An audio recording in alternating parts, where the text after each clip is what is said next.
Remember the 11th of September.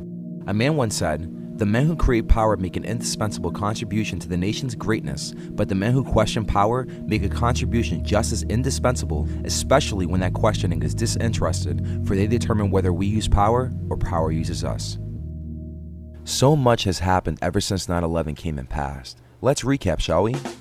Okay, on May 1st, 1776, a German philosopher and Jesuit-trained former priest who later became a professor of canon law by the name of Dr. Adam Weishaupt decided to establish the Bavarian Order of the Illuminati, which was originally called the Order Perfectibilis. Simply because the Jesuit order was left in suppression due to the post-rejection of it, he was pretty pissed. So in turn, it motivated him to essentially infiltrate Freemasonry and all its components by way of creating a secret society within secret societies, all to perpetuate a global acceptance of world domination by abolishing every government, every tradition, and pretty much everything that consisted of the Christian faith, so he could then start eradicating the world of its laws, property, family, and morals. But that didn't pull through, or at least we thought. Little Adam and his wealthy followers enjoyed every second of his self-deluded utopian world for several more years until 1784 came and the Bavarian government banned and shut it down, or so we assumed. And definitely, after digging into some of his writings later on and feeling that they were too seditious, or should I say extremely unorthodox. So they closed down the order and banned his Freemasonic club forever, or so we thought. Funny how the Constitution of the United States was ratified and approved within its era on 4th.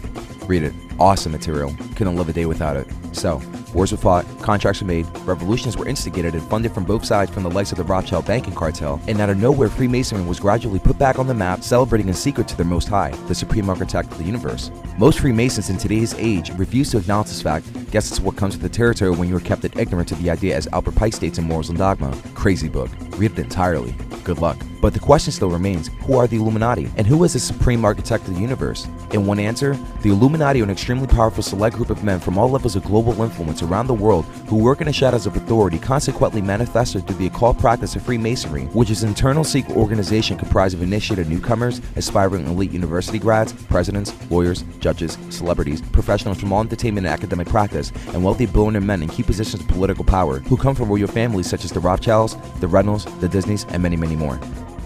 More wars came, new laws were passed, and more liberties were lifted contrary to what the United States Constitution allowed. But just don't take my word for it, let's just fast forward.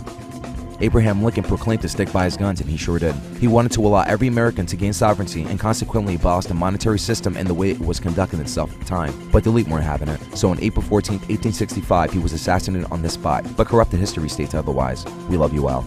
On July 2nd, 1881, President James Garfield was shot and assassinated, but we are led to believe that he died from blood poisoning due to the poor medical treatment. Yeah, right.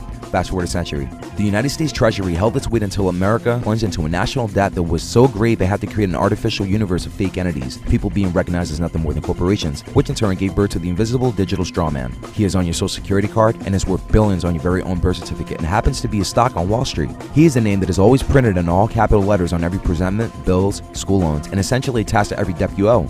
But you don't owe it, the straw man does. How funny, you were literally born into debt.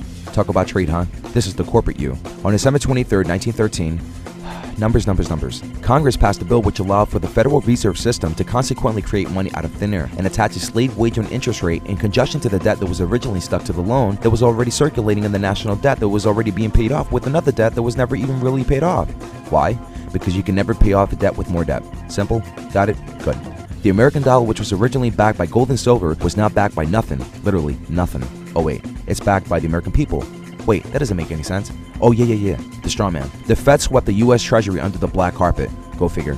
Now the American currency system is backed by nothing. On May 1st, 1933, talk about a coincidence. Pick it up a notch.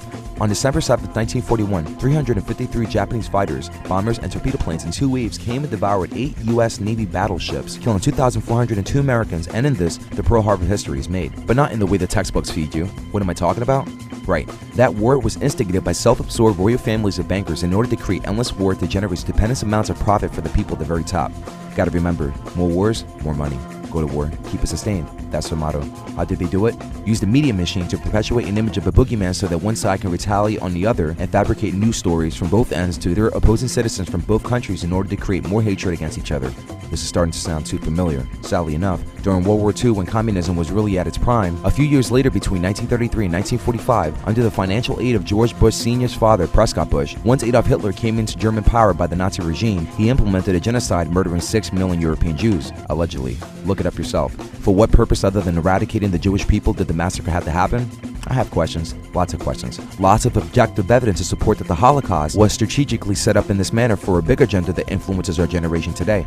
Don't know what it is or who they are, but I guess it's best to reserve judgments until the facts surface. Sad indeed. Fast forward. In the summer of 1947, an unidentified flying object crashed somewhere in the southwestern desert of Corona, New Mexico. Allegedly, a ranch foreman named Mac Brazel told the sheriff of Chavez County about some strange material he had found in the Foster Ranch and that he was sure it was the remains of a flying disc. Domino effect, here we go. Sheriff Wilcox passed this information on to the Roswell Army Air Force Base, and the base intelligence officer, Major Jesse Marcel, was immediately detailed to look into the matter. Ranch foreman, however, Mac Brazel, stated that he grabbed what he could from the UFO wreckage and went back inside his ranch home to see for certain what is it that he was looking at. One was a statement that he took an extremely light sheet of metal, almost looking like an aluminum foil, balled it up, and suddenly reformed itself back to the flat sheet of metal he originally picked up from the wreckage. The other was the discovery of this other piece of metal strip where on its siding it has some sets of hieroglyphic drawings. Weird. Following a few hours later that night, local news made newspaper headlines indicating that they had found the UFO. The next day, the newspaper agency changed its story and said it was nothing more than just a weather balloon. How ironic. Today's technology being a possible byproduct of what was back engineered from the extraterrestrial spacecraft that crashed in New Mexico? Possibly. Okay, aliens are just demons. We should look into that one. Pick it up one more notch. By the time the Federal Reserve was established, it had already groomed its way into every private prison, every bank, both national and international. Matter of fact, the more prisoners in America, the more money in private corporations. Back to the point. The Federal Reserve System had lost its control in the amount of debt it has created, and for this, John F. Kennedy came into play. He ran for president and promised America to abolish the Fed, and in return for saying such a thing, it was a threat to the global elite. So on November 22nd, 1963, he was shot dead on the spot while driving in a motorcade with his wife and staff. Lee Harvey Oswald responsible? I don't think so. Long live JFK. From whites hating blacks and pretty much any other ethnicity that isn't white, separation of non-whites through the destined color-coded stations got so bad the political activist Malcolm X took it upon himself to start revolutionizing civil liberties, but his sally ended up after him being set up, shot, and murdered on February 21st, 1965. But racism took its uncontrollable fleet until a bold, steadfast Christian pastor and doctor by the name of Martin Luther King took it upon himself to share his dream, and that was for every race of people to unite despite their racial background, and this is what put forth our civil rights into action. And after restoring our freedom to ultimately unify all races and being identified as human beings, it was accomplished. But the elite weren't digging it, so they assassinated Dr. King on April 4th, 1968, and used James Earl Ray as the fall guy. Fall guy? Wow, so much consistency. Gotta look into this one. So sick of these good men being murdered by the same people they are trying to liberate. So much for freedom. Even a family member? Yep. On June 6, 1968, not even 2 months apart from King's death, little brother Robert F. Kennedy was shot left for dead trying to follow his big brother's footsteps. Okay, so where do we go from here? Okay, right, numbers. Occult symbolism is adorned all over the US dollar. But wait, where's the owl I saw? Yeah, there it is, the Moloch Owl of Wisdom. Flip it on the back, the all-seeing eye over the pyramid? Really? In God we trust. I can only wonder what God they were speaking of. Could it be the supreme architect of the universe? I mean, it is founded by the same Freemasonic order infamously recognized as the Order of the Illuminati that admitted in their writings that their motive is for global domination in a subtle, sedacious manner. But where's the proof? Could it be in Alice Bailey's writings? Or even in Helena Blavatsky's? How about Albert Pike's or Manly P. Hall's? Let me look. Just looked. Wow, just wow. Where's my mind now? Okay, it's 1970, 1980. What year is it? AIDS era or crack era? Wait, could it be possible that the AIDS virus may possibly be a government-administered disease to wipe out a large select portion of the Earth's population? I mean, it is engraved on the Georgia Guidestones, right? Okay, so where am I? The good old 90s. God, the gas is so cheap right now. Wow, beepers, jumpers. Whoa, look at the cell phone. Okay, who's the president? Bill Clinton. What is this guy saying? New World Order. What does that mean? Okay, no more politics, time to watch some cartoon. Wait, what is that? Huh? Looks like it's saying 9/11. Funny but odd. Have a book of stairs that I just bought from the Big Apple, but I'd rather just change the channel. Okay. Caution 9/11? Wow. Okay, so let me read this book.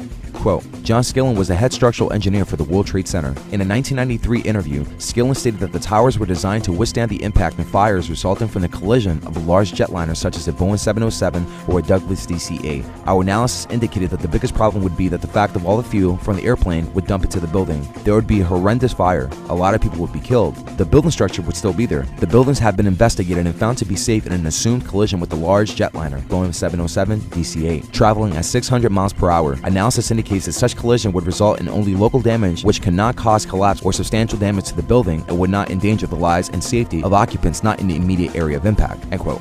Pretty deep stuff. Good to know. I really need to read more. Okay, another doomsday, huh?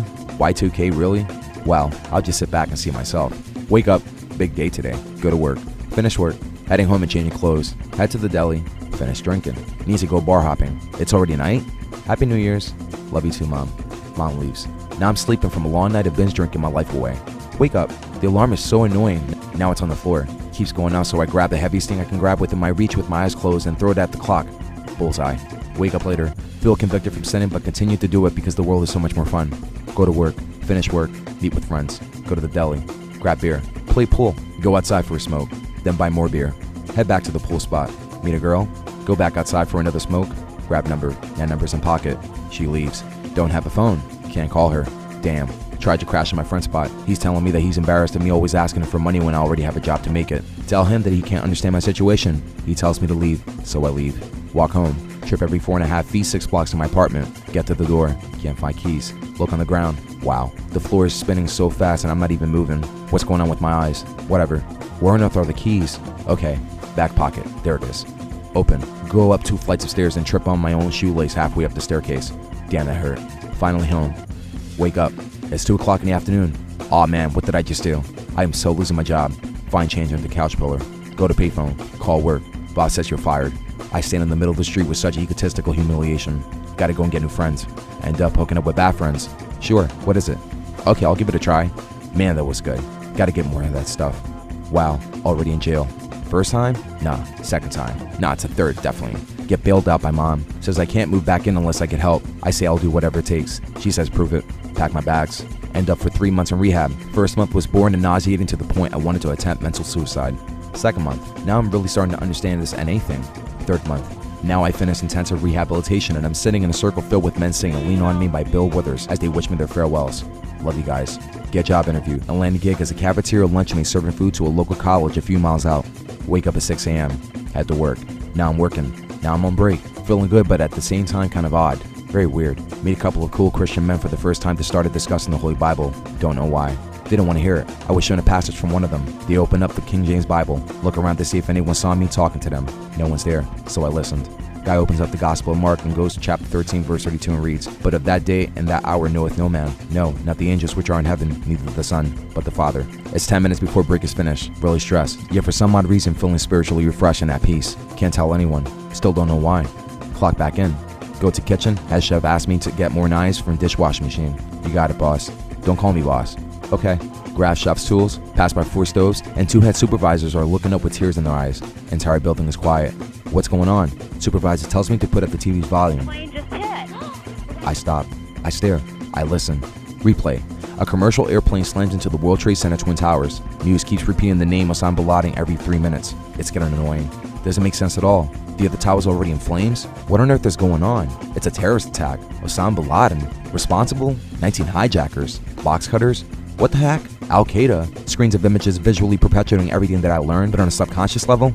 Wow, this stuff doesn't add up. Well, let's just wait till the New York Fire Department rings everything out. I'm pretty sure everything will be alright. Go back to work. Go right back into the kitchen. Now the TV is showing everyone on the streets in ashes. Heartbreak sets in. Now tears are falling rampant from my face. Now the building is falling like a deck of cards.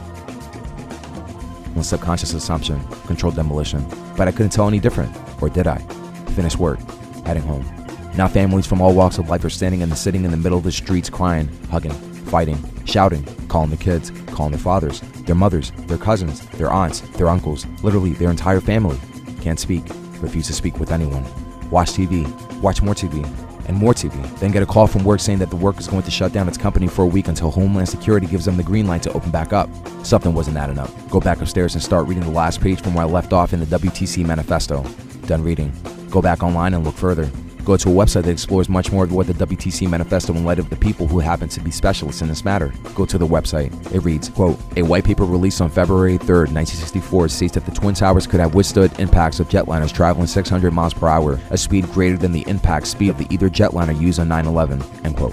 Thought to myself, how could a high-end commercial skyscraper building that was intentionally designed to easily withstand the tremendous impact of any terroristic jetliner crash into it, then fall crumbling at free fall speed into its own footprint when the jet fuel was already evaporated from the initial fireball explosion from the plane's point of contact with the building? First connection, I guess. No, the second. World Trade Center Building 7 gets demolished to the floor? Must have been the fire burst from the initial Twin Tower explosion making its way into Building 7. Wait, there's another attack? Another plane gets hijacked and crashes somewhere in Pennsylvania? Another plane crashes into the Pentagon building in Washington, D.C.? This looks like something out of a movie. Wake up, go to work, and all I can think about over and over is if those planes that hit those towers were by chance military drones. Didn't see any windows on it, or did I? Man, I'm tired. Went home.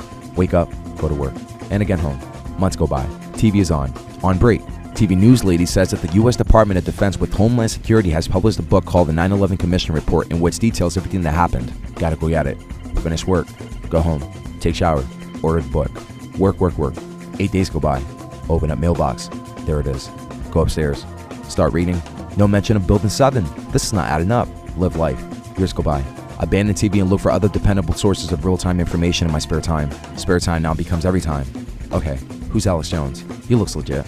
Let me see this film. Finish watching. Wow, now it finally all makes sense. Oh no, I gotta back off this AJ dude. He looks like he's in it for the money. Wow, too much ranting. Where's this cat getting his information?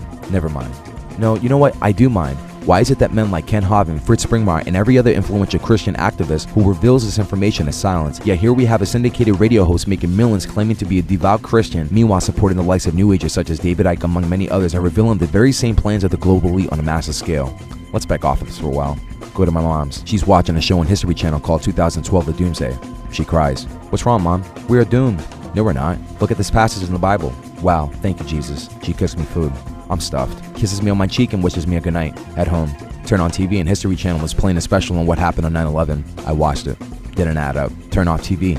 Turn computer on. Started doing the most extensive research I could possibly handle in 8 hours sitting in front of a monitor. Took notes. Took more notes. Talked with people who knew more than me about what happened. Learned a lot. Dropped my ego. Went to church. Read the Bible continuously. Attended a ministry. Accepted Jesus Christ as my Lord and Savior. Went home. Turned on computer. Said a prayer. Then spent 14 hours awake researching every day for 6 years, learning everything I could about the system I dwelled in. Finally, I learned. Was ready to start sharing the newfound knowledge with confidence and no shame. Started making documentary films exploring much of what the system has been lying about in our history. Met people, started sharing information. Passed out flyers, designed banners, made DVDs. Some believed me, some didn't. Others wanted to fight me, others wanted to hug me. Many accepted Jesus Christ into their life, others turned the other way.